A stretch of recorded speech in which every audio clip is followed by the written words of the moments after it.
Palazzo ప్యాంట్ని స్ట్రైట్గా ఎలా cut చేయాలి, పాకెట్ అండ్ ఎలాస్టిక్ పెట్టాలో ఈ వ్లాగ్లో చూద్దాం. Hello everyone, welcome to Vastranjali creations. Let's start the video. Straight palazzo pant cutting stitching కోసం డ్రెస్ మెటీరియల్లో ఉన్న బాటమ్ ఫ్యాబ్రిక్ని తీసుకున్నాను. ఇది cotton dress material, cotton piece అనమాట ప్యాంటు. సో దీనికి ఎక్స్ట్రా లైనింగ్ అది యూజ్ చేయాల్సిన అవసరం లేదు. దీనిపైన మెజర్మెంట్ తీసుకొని కట్ చేస్తాను. ముందుగా ఇలా ఫోల్డ్ చేశాను, చూడండి అడ్డంగా ఇలా ఫోల్డ్ చేశాను. ఫోల్డింగ్ కనిపిస్తుందా మీకు? సో ఇలా ఫోల్డ్ చేసుకున్న తర్వాత పైన ఒక స్ట్రైట్ లైన్ డ్రా చేసి ఇక్కడ బెల్ట్ కోసం 2 ఇంచులు ఎక్స్ట్రా లైన్ మార్కింగ్ చేస్తున్నాను. 2 ఇంచులు బెల్ట్ లైన్ అనమాట. బెల్ట్ ఇంక్లూడింగ్ ఇందులోనే ఉంటుంది కాబట్టి ఎక్స్ట్రా సపరేట్గా అటాచ్ చేయట్లేదు. సో అందుకని 2 ఇంచులు ఇక్కడ మార్కింగ్ చేస్తాను. తర్వాత 1.5 ఇంచులు మనకి బెల్ట్ ఫోల్డ్ చేసినప్పుడు వచ్చేటందుకు ఎలాస్టిక్ అది ఏది ఎక్కించుకుంటే దాన్ని ఇక్కడ 1.5 ఇంచులు ఎక్స్ట్రా మార్కింగ్ చేసుకోవాలి. ఇప్పుడు బెల్ట్ కోసం 2 ఇంచులు మార్కింగ్ చేసాం కదా, అక్కడ నుంచి కింది వరకు మనకి ఎంత లెంత్ కావాలంటే అంత. నాకు ఇక్కడ 37 ఇంచెస్ లెంత్ తీసుకుంటున్నాను. సో 37 ఇంచెస్ మార్కింగ్ చేస్తున్నాను. ఇలా మార్కింగ్ చేసుకున్న తర్వాత ఇక్కడ మళ్ళీ కింద లెగ్ లూస్ ఉంటుంది కదండి, యాంకిల్ దగ్గర, దానికి పట్టీ కోసం ఎక్స్ట్రాగా 1.5 నుంచి 2 ఇంచులు తీసుకోవాలి. నేను ఇక్కడ 1.5 ఇంచులు తీసుకుంటున్నాను. మీకు ఒకవేళ లెంత్లో ఫ్యాబ్రిక్ సరిపోకపోతే సపరేట్గా పట్టీ క్రియేట్ చేసి అక్కడ స్టిచ్ చేసుకోండి. స్టిఫ్నెస్ అనేది చాలా బాగుంటుంది, కింద లుక్ కూడా బాగా వస్తుంది. సో ఇక్కడ నేను ఇప్పుడు క్రోచెట్ మార్కింగ్ చేస్తున్నాను. హిప్ కొలతను తీసుకున్నాను. హిప్ 42, దాన్ని డివైడెడ్ బై 3 చేస్తే నాకు 14 ఇంచెస్ వచ్చింది. సో ఈ 14 ఇంచెస్ వచ్చింది కదా, ఈ హిప్ కొలతతోటే ఇప్పుడు ఏదైతే నేను రిజల్ట్ 14 ఇంచెస్ అని చెప్పానో దాంతోటే నడుం కొలత కూడా మార్కింగ్ చేస్తున్నాను. ఈ 14 ఇంచెస్ ఏదైతే వచ్చిందో దాన్ని -2 చేయండి. -2 చేయండి. -2 చేసి మార్కింగ్ చేసుకుంటే విడ్త్ వచ్చేస్తుంది, నడుం కొలత వచ్చేసింది. సో ఇటువైపు మళ్ళీ 14 ఇంచెస్ క్రోచెట్. పైన మనం 12 ఇంచెస్ తీసుకున్నాం కదా, కింది కూడా కరెక్ట్గా 12 ఇంచెస్ ఉండేటట్టుగా చూసుకోవాలి. సో సింపుల్ అండి, ఒక్క హిప్ కొలతతోటి నేను సింపుల్గా ఇలా ప్లాజో పాయింట్ని మార్కింగ్ చేసేసాను. సో హిప్ కొలత తీసుకొని డివైడెడ్ బై 3 చేయండి, వచ్చేస్తుంది. ఇప్పుడు ఇలా లైన్ గీసాం కదా, ఇక్కడ నుంచి పైన 12 ఇంచెస్, ఇటువైపు 14 ఇంచెస్. ఓకే, ఇప్పుడు ఇక్కడ నుంచి మళ్ళీ వీడియోలో చూపిస్తున్నాను చూడండి, క్రోచెట్ షేప్ కోసం ఎక్స్ట్రా 2.5 ఇంచులు మార్కింగ్ చేసుకోండి. మార్కింగ్ చేసి ఇలా వీడియోలో చూపించినట్టుగా కర్వ్ షేప్ డ్రా చేయండి, 2 పాయింట్లని కలిపేస్తూ. ఇక్కడ 14 ఇంచెస్, ఇప్పుడు ఇది 14.5 ఇంచెస్ వచ్చింది. చూడండి 14.5 ఇంచెస్ ఉంటుంది. ఇలా వచ్చింది కదా, ఇక్కడ హిప్ నడుము అయిపోయింది. ఇప్పుడు కింద యాంకిల్ దగ్గర మార్కింగ్ చేద్దాము. యాంకిల్ దగ్గర ఎంత లూజ్ కావాలనుకుంటే అంత లూజ్. నేను ఇక్కడ 10 ఇంచెస్ మార్కింగ్ చేసుకుంటున్నాను. మీకు అంతకన్నా ఎక్కువ లూజ్ కావాలి అనుకుంటే ఇంకొంచెం లూజ్ పెట్టుకోండి, లేదా స్ట్రైట్ పైన ఎంత ఇచ్చామో కింద కూడా అంతే పెట్టి కూడా స్ట్రైట్గా కూడా కట్ చేసుకోవచ్చు. సో నేను 10 ఇంచెస్ పెట్టి ఇలా స్కేల్ తోటి రెండింటిని కలిపేశాను. ఇప్పుడు మీకు పైన షేప్ అనేది అర్థమైపోయింది అనుకుంటాను. సో ఇలా మనం పీస్ని అయితే కట్ చేసేసుకోవాలి. ఈ పీస్ వచ్చేసి ఫ్రంట్ పార్ట్. ఫస్ట్ ఒక పీస్ని ఇలా ఎగ్జాక్ట్గా మార్కింగ్ చేసుకొని కట్ చేసుకోవాలి. సో ఫ్రంట్ పీస్ రెడీ అయింది కదా, ఇప్పుడు బ్యాక్ పీస్ కూడా సేమ్ మార్కింగ్ చేసుకోవాలి. ముందుగా బ్యాక్ పీస్ కోసం ఫోల్డింగ్ చేసుకోవాలి. ఫోల్డింగ్ చేసుకున్న తర్వాత ఫోల్డింగ్ పైనే కటింగ్ చేస్తున్నాను.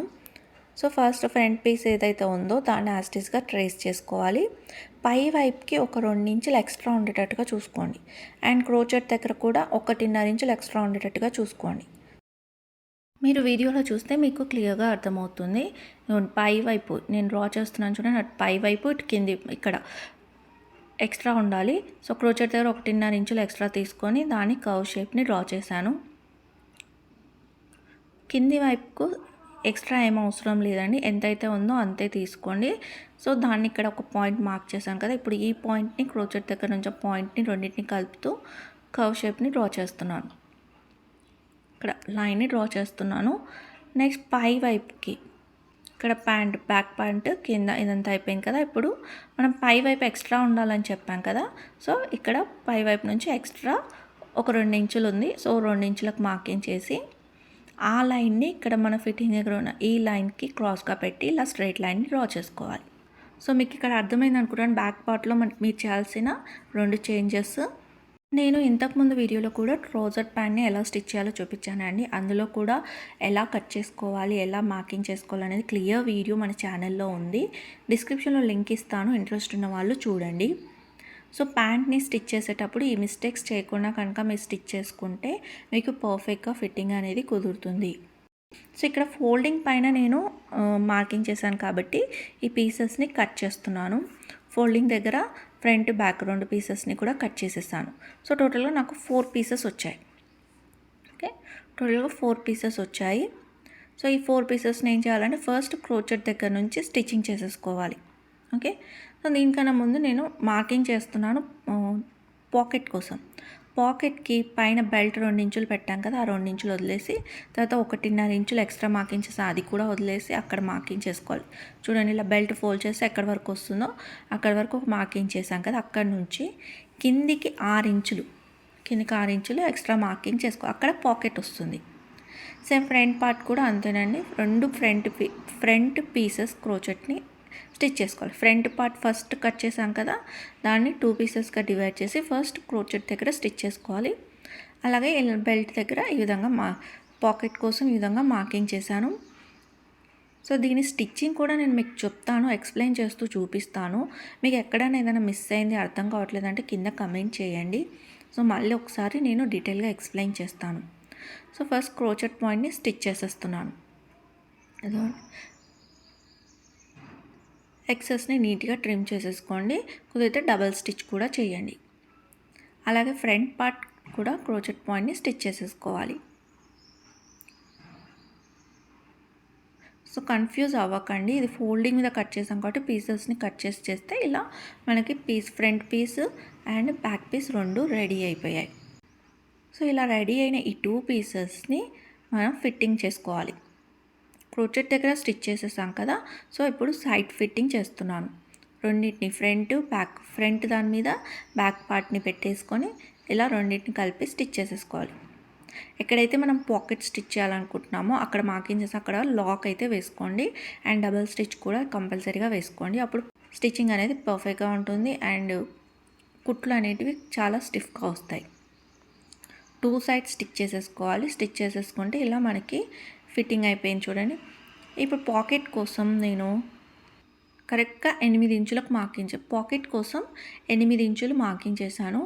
సింపుల్గా ఇక్కడ 8 ఇంచులు లెంత్ తీసుకున్నాను కదా, 8 ఇంచులు లెంత్ తీసుకున్న తర్వాత 8 ఇంచుల నుంచి ఇక్కడ హ్యాండ్ని పెట్టాను. చూడండి, ఈ హ్యాండ్ షేప్ ఎలా అయితే ఉందో అలా పాకెట్ వచ్చేటట్టుగా ఇలా షేప్ చేస్తున్నాను. లేదా మీరు స్ట్రైట్గానే పెట్టుకోవచ్చు, స్ట్రైట్గా అయినా కూడా పెట్టుకోవచ్చు. లేదు నాకు షేప్ కావాలి అంటే ఇలా హ్యాండ్ని ఇన్సర్ట్ చేసుకోండి. మీకు ఎంత లోతు కావాలంటే అంత లోతులో హ్యాండ్ మీకు పర్ఫెక్ట్గా పట్టేటట్టుగా చూసుకొని ఆ షేప్లో దీన్ని డ్రా చేసుకోండి. సో డ్రా చేసిన దాన్ని యాస్టీస్గా కట్ చేసుకుంటున్నాను.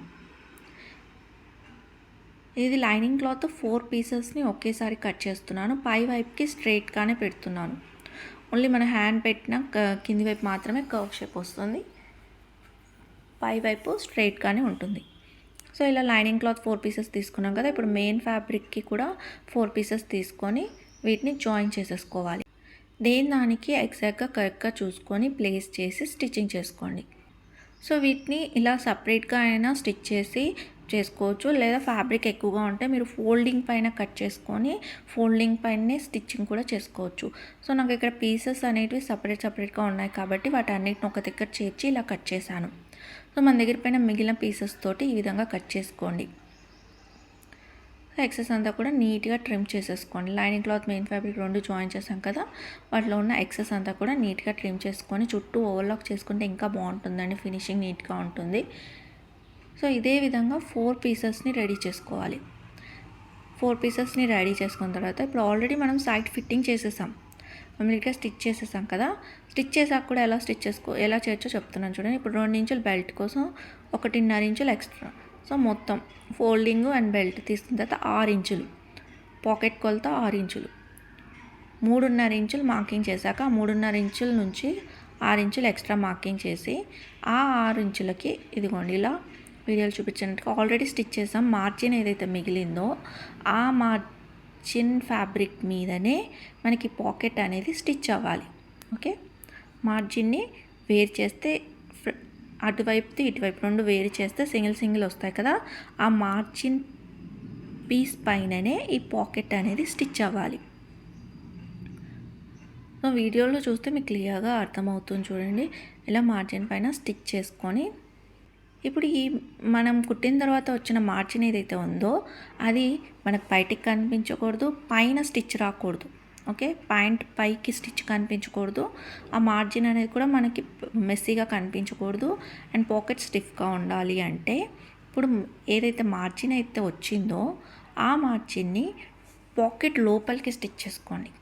ఓకే, ప్యాంట్ బయటికి కాదండి, పాకెట్ వైపుకి మార్జిన్ వచ్చేటట్టుగా స్టిచ్ చేసుకుంటే మీరు పాకెట్ని లోపల ఫ్రంట్ సైడ్ మీకు స్టిచ్ ఏం రాదు, లోపలికి మంచిగా పాకెట్ అనేది తిరుగుతుంది.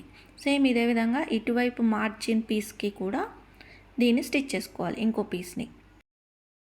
ఇప్పుడు మనం ఆల్రెడీ ఫిట్టింగ్ చేసిన థ్రెడ్ ఉంది కదా, సో ఆ థ్రెడ్ని ఇలా సీమ్ రిప్పర్ హెల్ప్ తోటి కట్ చేసేసుకోవాలి. రెండు పాకెట్ల మధ్యలో స్టిచ్ ఉంది చూడండి, సో ఆ స్టిచ్ని నేను రిమూవ్ చేసేస్తున్నాను. సో ఇలా రిమూవ్ చేసేసాను. రిమూవ్ చేసేసిన తర్వాత ఇప్పుడు ఫైనల్ స్టిచ్ అండి. సో రెండింటి దగ్గర మనం మొత్తం రిమూవ్ చేసిన తర్వాత ఫైనల్ స్టిచ్ మళ్ళీ పైనుంచి స్టిచ్ చేసుకుంటూ వచ్చి పాకెట్ ఎక్కడి నుంచి అయితే స్టార్ట్ అయిందో అక్కడ లాక్ వేయండి. లాక్ వేసుకున్న తర్వాత చుట్టూ పాకెట్ చుట్టూ కూడా స్టిచ్చింగ్ చేసుకోండి. పాకెట్ ఎలా అయితే షేప్ చేసామో అదేవిధంగా నీట్గా స్టిచ్ చేసేసుకోవాలి. సో మళ్ళీ పాకెట్ ఎక్కడైతే ఆగిపోయిందో అక్కడ వరకు స్టిచ్ చేసి దానిలో మళ్ళీ లాక్ వేసుకోండి. మళ్ళీ దీన్ని కింది వైపుకి ఇలా తిప్పేసుకొని అక్కడ మళ్ళీ లాక్ లాగా చేసేసుకొని కింది వైపుకి స్టిచ్ చేసేసుకోవాలి. ఫస్ట్ సింగిల్ స్టిచ్ చేసేసుకొని తర్వాత ఇలా డబుల్ స్టిచ్ చేసుకోవచ్చు. సో ఇలా పాకెట్ని రెడీ చేసుకోవాలి. రెడీ చేసుకున్న పాకెట్ని మళ్ళీ నేను నీట్గా రెండింటిని ఈక్వల్ చేస్తూ ట్రిమ్ చేస్తున్నాను. సో మీ దగ్గర ఓవర్లాక్ ఉంటే కనుక ఓవర్లాక్ కూడా స్టిచ్ చేసేసుకొని డబల్ స్టిచ్ కూడా కంపల్సరీగా చేసుకోండి. పాకెట్కి డబల్ స్టిచ్ చేసేసుకుంటే మీకు పాకెట్ అనేది ఫినిషింగ్ అనేది నీట్గా ఉంటుంది. ఏమైనా థింగ్స్ వేసినా పడిపోవు. దీన్ని ఓపెన్ చేసి మీకు లుక్ చూపిస్తాను. ఇదిగోండి, ఈ విధంగా పాకెట్ లుక్ వస్తుంది. పై వైపు మీకు ఎటువంటి స్టిచ్ కనిపించదు. టాప్ స్టిచ్ వేయని అవసరం లేకుండా మనం స్టిచ్ చేసుకున్నాం కాబట్టి ఇక్కడ పై వైపు ఎక్కడ మీకు స్టిచ్ కనిపించదు. సో రెండు పాకెట్లని స్టిచ్చింగ్ చేసేసాను. స్టిచ్చింగ్ చేసిన తర్వాత ఇప్పుడు సెంటర్లో క్రోచెట్ పాయింట్ దగ్గర ఫిట్టింగ్ని చేసేద్దాం. మొత్తం లెగ్స్ని స్టిచ్ చేసేద్దాం. సో అలా స్టిచ్ చేయడానికి ముందుగా కింద యాంకిల్కి పట్టీ పెట్టాలని ఎక్స్ట్రా మనం 1.5 ఇంచులు కట్ చేసాం కదా, దాన్ని ఈ విధంగా ఫోల్డ్ చేసి స్టిచ్చింగ్ చేసుకోవాలి. సో ఇలా పట్టీని స్టిచ్ చేసుకోవాలి. రెండో వైపు కూడా సేమ్ ఇదే విధంగా పట్టీని స్టిచ్ చేసేసుకోవాలి. ఇప్పుడు రెండు పట్టీలను స్టిచ్ చేసిన తర్వాత ఇప్పుడు కింది నుంచి ఫిట్టింగ్ చేసుకుంటూ రావాలి. వన్ సైడ్ ఇలా ఫోల్డ్ చేసుకొని ప్యాంట్ని లెగ్ దగ్గర మొత్తం అంతా కూడా ఇలా స్టిచ్ చేసుకుంటూ రావాలి. సో రెండు క్రోచెట్ పాయింట్లు కలుస్తున్నాయా లేవో కూడా చూసుకోండి. సో కలవట్లేదు అంటే మీరు ఎక్కడో మిస్టేక్ చేసినట్లు. నాకైతే ఎగ్జాక్ట్గా కలిసాయి. సో నేను చెప్పిన ప్రకారం మీరు కట్ చేస్తే కనుక మీకు ఫిట్టింగ్ చేసేటప్పుడు ఎటువంటి ఇబ్బంది రాదు. అండ్ మీ 2 క్రోచెట్ పాయింట్స్ కూడా ఈక్వల్గా కలుస్తాయి. ఇప్పుడు పైన బెల్ట్ స్టిచ్చింగ్ ఎలా చేయాలో చూపిస్తాను. అలాగే ఈ పాకెట్ని నడుము వచ్చేసి 35 ఇంచులు కాబట్టి దానికి ఒక 6 ఇంచులు మైనస్ చేసి 28 ఇంచులు తీసుకుంటున్నాను ఎలాస్టిక్. దీనికి ఎలాస్టిక్ని ఫోల్డ్ చేసి స్టిచ్ చేయాలి. అంతకన్నా ముందు ప్యాంట్కి ఫస్ట్ అప్పర్ ఎడ్జెస్ దగ్గర ఇలా చిన్నగా ఫోల్డ్ చేసి స్టిచ్ చేస్తున్నాను. సో ఇలా మొత్తం స్టిచ్ చేసి కంప్లీట్ అయిన తర్వాత ఎలాస్టిక్ తీసుకున్నాం కదా, దాన్ని రెండింటిని కలిపి ఓవర్లాప్ చేయాలి. ఒకదాని మీద ఒకటి పెట్టి ఇలా వీడియోలో చూపించినట్టుగా స్టిచ్ చేసుకోండి. రఫ్ స్టిచ్ వేసేసుకుంటే మీకు ఎలాస్టిక్ అనేది ఊడకుండా ఉంటుంది. సో ఇప్పుడు ఈ ఎలాస్టిక్ని ప్యాంట్ లోపలికి నడుము కొలత ఉంది కదా, ఇలా లోపలికి వేసేసుకోండి. లోపలికి వేసుకున్న తర్వాత ఆల్రెడీ మనం పైన స్టిచ్ చేసాం కాబట్టి మళ్ళీ ఫోల్డ్ చేసి స్టిచ్ చేయాల్సిన పని లేదు. ఇప్పుడు దీన్ని ఈ విధంగా ఎలాస్టిక్ని ఫోల్డ్ చేసుకోవాలి. సో ఇలా ఫోల్డ్ చేసుకోవాలి. ఫోల్డ్ చేసి అంచుల వెంబడి స్టిచ్ చేసుకుంటూ రావాలి. ఎలాస్టిక్ మీద స్టిచ్ రావద్దు. ఓకే, ఎలాస్టిక్ మీద స్టిచ్ రాకుండా ఓన్లీ కింద ఉన్న ఫ్యాబ్రిక్ పైన ఉన్న ఫ్యాబ్రిక్ మీద స్టిచ్ వచ్చేటట్టుగా చూసుకుంటూ స్టిచ్ చేసుకోండి. ఓకే, ఎలాస్టిక్ని ఇలా స్ట్రెచ్ చేసినప్పుడు ఎలాస్టిక్ అనేది బయటికి రావాలి. దాని మీద స్టిచ్ వస్తే అది బయటికి రాదన్నమాట, ఫ్రీగా మూవ్ అవ్వదు. సో అది చూసుకోండి. స్టిచ్ చేసేటప్పుడు అదొక్కటి జాగ్రత్తగా చూసుకొని ఎలాస్టిక్ మీద స్టిచ్ రాకుండా ఇలా ఫోల్డ్ చేసుకొని స్టిచ్ చేసుకోండి. ఆల్రెడీ మనం ఫ్యాబ్రిక్ని పైన అప్పర్ పార్ట్ స్టిచ్ చేసాం కాబట్టి ఈజీగా నార్మల్గా ఫోల్డ్ చేసేసుకొని కుట్టు వేసేసుకోవచ్చు. సో ఇప్పుడు పాకెట్ దగ్గరికి వచ్చేసరికి బ్యాక్ పార్ట్ నుంచి నేను స్టిచ్ చేశాను అండ్ పాకెట్ అనేది ఫ్రంట్ పార్ట్ దగ్గరికి వచ్చేటట్టుగా, ఫ్రంట్ పార్ట్ వైపు వచ్చేటట్టుగా వీడియోలో చూపించినట్టు పాకెట్ అనేది ఫ్రంట్ పార్ట్ వైపు వచ్చేటట్టుగా ఓకే స్టిచ్ బ్యాక్ పార్ట్ నుంచి స్టిచ్ చేసుకుంటూ వచ్చాను నేను. సో ఇప్పుడు ఫ్రంట్ పార్ట్ సైడు పాకెట్ని పెట్టేసి ఇలా స్టిచ్ చేయండి. పాకెట్, ఎలాస్టిక్ అండ్ పైన ఉన్న పట్టీని ఫోల్డ్ చేయండి. సో ఈ పాకెట్ అనేది బెల్ట్ లోపలికి వెళ్ళిపోతుంది. సో వీడియోలో చూపించినట్టుగా ఇలా పాకెట్ బెల్ట్ కిందికి వెళ్ళిపోయేటట్టుగా ఇలా ప్లేస్ చేసి స్టిచ్చింగ్ చేసుకోండి. అండ్ ఎలాస్టిక్ కూడా చూడండి, నేను ఇలా లాగేస్తే ఎలాస్టిక్ మొత్తం అంతా బయటికి వచ్చేస్తుంది. సో ఇలా ఫ్రీగా ఎలాస్టిక్ మూవ్ అయ్యే విధంగా స్టిచ్ చేసుకోండి. సో ఇలా స్టిచ్ చేసుకుంటూ వస్తే ఎలాస్టిక్ అనేది లోపల వైపుకి వెళ్ళిపోతుంది. Belt ready. So belt ready అయిపోయింది కదా. అలా ఇప్పుడు దీన్ని ఒకసారి ఇలా స్ట్రెచ్ చేయండి. రెండు వైపులా ఇలా పట్టేసుకొని ఇలా గట్టిగా స్ట్రెచ్ చేస్తే బెల్ట్ అనేది ప్రాపర్గా ఎలాస్టిక్ అనేది కరెక్ట్గా ఫ్యాబ్రిక్ని ఆక్యుపై చేస్తుంది. సో ఇలా చేసిన తర్వాత ఇప్పుడు ఎలాస్టిక్ అనేది మనం ఎలాస్టిక్ మీద స్టిచ్ చేయలేదు. సో మనం వేసుకున్నప్పుడు వాష్ చేసినప్పుడు ఎలాస్టిక్ అనేది ముదురుతుంది. సో అలా దగ్గరికి అవ్వకూడదు అనుకుంటే కనుక ఇప్పుడు మొత్తం అంతా ప్యాంట్కి 4 సైడ్స్ మార్కింగ్ చేసుకొని 4 సైడ్స్ 4 కొనలు చూసుకొని మార్కింగ్ చేసుకోవాలి. స్ట్రెచ్ చేసిన తర్వాత ఇప్పుడు అక్కడ నుంచి స్టార్ట్ చేసి మార్కింగ్ చేసిన పీస్ను మార్కింగ్ చేసాం కదా ఆ పాయింట్ని పట్టుకోవాలి. సో ఒకవైపు ఇటు ఒకవైపు అటు పట్టుకొని ఇలా గట్టిగా లాగండి. ప్యాంట్ని లాగండి. స్టిచ్ అలాగే పట్టుకొని లాగేయడం కాదు, కుట్టు దాని మీద రావాలి. జస్ట్ ప్యాంట్ని పట్టుకొని ఆ కుట్టు వెంబడి ప్యాంట్ని జరుపుకుంటూ వెళ్ళాలి. సో ఇలా చేయడం వల్ల మనకు ఎలాస్టిక్ అనేది దగ్గరికి రాకుండా, ముదిరిపోకుండా, ఫోల్డింగ్ అవ్వకుండా ఉంటుంది. సో ఫ్రెండ్స్, ఇక్కడ నా ప్లాజో ప్యాంట్ అయితే రెడీ అయిపోయింది. సో మీకు కూడా ఇలాంటి ప్లాజో ప్యాంట్ కావాలి అనుకుంటే, కస్టమైజేషన్ కావాలి అనుకుంటే కింద ఉన్న ఇన్స్టాగ్రామ్ అకౌంట్కి మెసేజ్ చేయండి. సో లేదా మీరే స్టిచ్చింగ్ చేసుకుంటాను అంటే ఇక్కడ స్టెప్ బై స్టెప్ వెళ్ళండి. ప్రాసెస్ అంతా మీకు క్లియర్గా ఎక్స్ప్లెయిన్ చేశాను. Step by step cutting and stitching చేసుకుంటే మీకు ఇలాంటి ప్లాజో ప్యాంట్ రెడీ అవుతుంది. సో ఈ వీడియో కనుక మీకు నచ్చినట్లయితే ఒక్క లైక్ చేయడం మర్చిపోకండి. అండ్ ఫస్ట్ టైం మన ఛానల్ని చూస్తే సబ్స్క్రైబ్ చేసుకోండి. ఇక్కడ ఫైనల్ ఫినిషింగ్ ప్రోడక్ట్ చూపిస్తున్నాను, ఎలా ఉందో కింద కమెంట్ చేయండి. Thank you for watching.